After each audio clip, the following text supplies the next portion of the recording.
نحمده ونصلي على رسوله الكريم اما بعد فاعوذ بالله من الشیطان الرجیم بسم اللہ الرحمن الرحیم۔ الحمدللہ، رمضان المبارک کا مہینہ شروع ہو چکا ہے۔ انتہائی بابرکت مہینہ ہے۔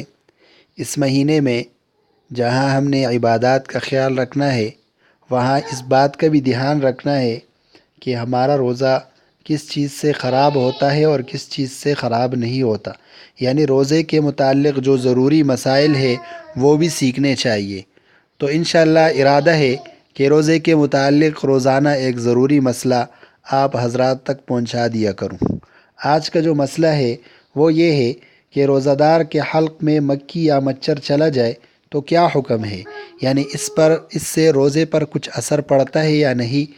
تو اس کا جواب یہ ہے کہ روزہ دار کے حلق میں مکھی یا مچھر یا دوا اگر خود بخود چلا جائے تو اس سے روزے پر کوئی اثر نہیں پڑتا، یعنی اگر وہ پیٹ تک بھی پہنچ جائے تو اس سے روزہ نہیں ٹوٹتا، روزے پر کوئی اثر نہیں پڑتا، بشرطے کہ یہ مکھی یا مچھر حلق میں خود چلا گیا ہو، یعنی خود بخود چلا گیا ہو، اس میں روزہ دار کا کوئی عمل دخل نہ ہو۔